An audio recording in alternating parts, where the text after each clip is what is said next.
Hey everybody, back with a WWE DVD review.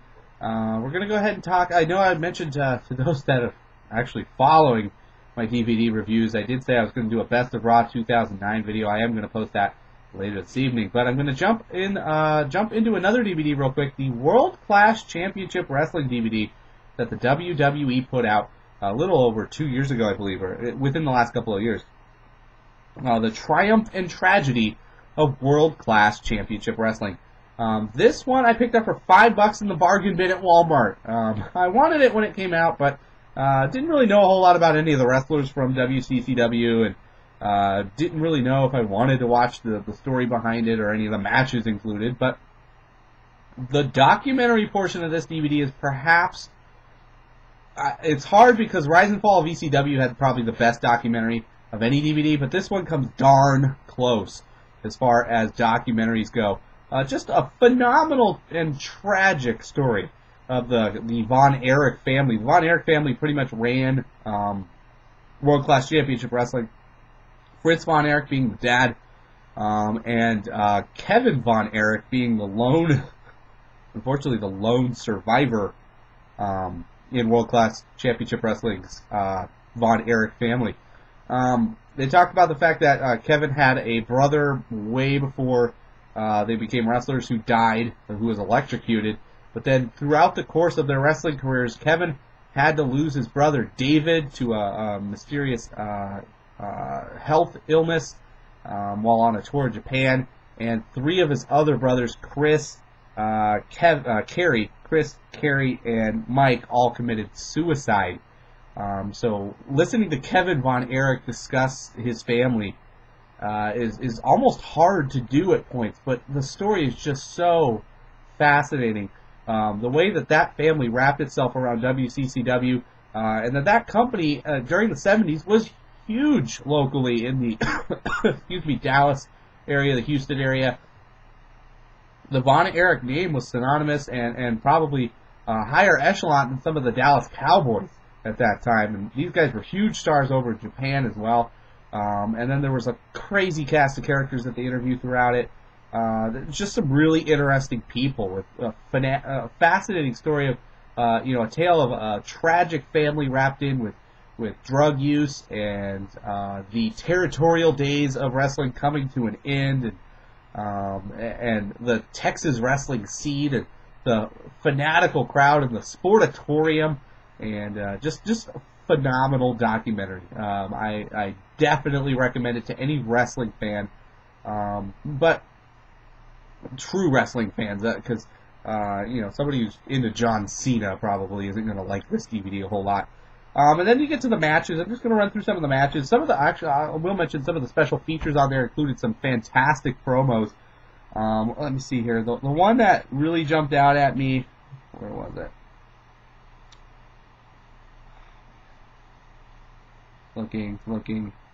The Sunshine's Assistant promo was hilarious. I definitely recommend that. And then everybody should see the Bad Street Atlanta GA music video done by the Fabulous Freebirds. One of the lowest points in wrestling history.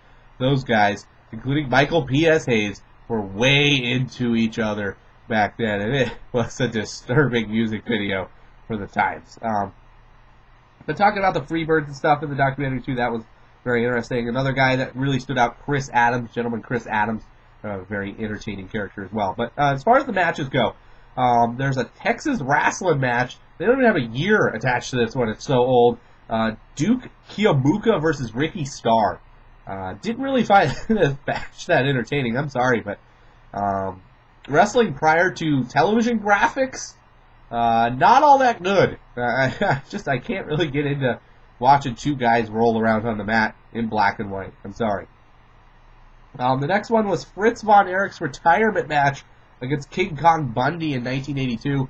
What I liked about World Class Championship Wrestling, in the sample of matches that they gave us on this DVD anyway, is the matches were very television-oriented. They were shorter matches than you would usually get, especially in that time in a territorial company where you tended to have longer matches, especially the NWA style.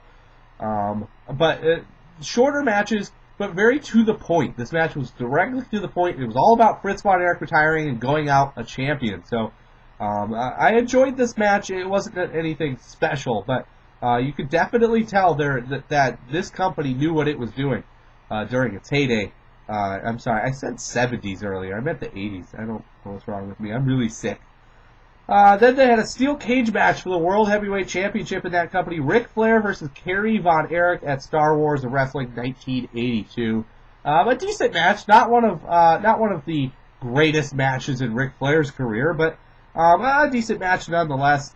And of course, it was during the time where they were still part of the NWA too, or flirting with the NWA. So Ric Flair came in as a representative of the NWA and had to defend in this territory like he did many other promotions throughout the country. Then they jumped to 1983. Iceman King Parsons, the token black guy, and Kevin and David Von Erich took on the Fabulous Freebirds.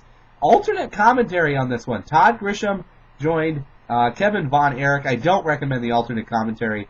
There were 2 matches with the commentary, and I don't recommend it. It wasn't that good. Kevin Von Erich didn't really know what to talk about, and Todd Grisham didn't do a good job of directing the interview. So I wouldn't recommend the alternate commentary. The actual announcer from WCCW was pretty good, so I would say stick to that.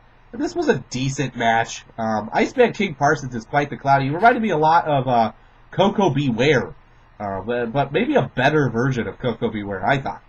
Then you had a hair versus hair match. Iceman King Parsons versus Buddy Roberts. I thought this was a pretty funny match. The crowd was totally into it, and I enjoyed it. One of the more comedy-type matches, but at the same time told a really good story and did it in a very succinct manner. So I definitely enjoyed that.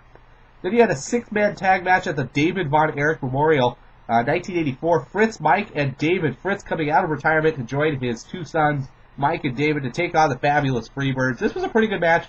Fritz Von Erich, considering his age, actually did pretty well in the match, and I did quite enjoy it. The Fabulous Freebirds definitely knew how to play to the crowd and get everybody into the fray. Then they jumped to 1984. They actually stayed at that show, 1984, same show. Chris Adams and Sunshine taking on gorgeous Jimmy Garvin and Precious. I'm a big Jimmy Garvin fan after watching this DVD. His promos were really good. His wrestling was pretty good. Just a fascinating character, one of my favorite characters that they discussed throughout the DVD. This match was really good too. I really enjoyed it. Then staying at that card, 3 matches from the David Von Erich Memorial. The third one, the Great Kabuki versus Kamala. Talk about your foreign gimmick guy match. Not a great match at all. Kamala's never had a great match as far as I'm concerned. If you could show me a great Kamala match, then I guess I'll have to find a great test match or something, because that match, yeah. But it definitely showed the side of the wrestling business back then with creepy foreign dude. And then they had a match from 1985, the Fantastics versus the Midnight Express. A great match, very long match. Really enjoyed that one. Then they had 1985, Chris Adams versus Kevin Von Erich. This is the other match with alternate commentary. I would stick to the regular commentary track for that one. But probably the best match on the show, I would say, on the DVD, was Chris Adams versus Kevin Von Erich. 1986, Bruiser Brody and the Missing Link versus One Man Gang and Rick Rude. A bizarre hodgepodge of wrestlers in this one. Not a very good match, but very entertaining. Not more of a sadistic kind of a wrestling's good when it sucks kind of feel to it. Wrestling's good when it doesn't make sense. Kind of let's put Kane and Hornswoggle as a tag team kind of attitude. Like you kind of feel that way watching this match. That the bookers didn't really know what to do with any of these guys, and it just made for a couple of really strange tag teams. But the Missing Link, very entertaining guy, very strange, and Rick Rude. Man, I've never liked Rick Rude. Sorry. The last match on the DVD set was the 1986 match between Bruiser Brody and Abdullah the Butcher.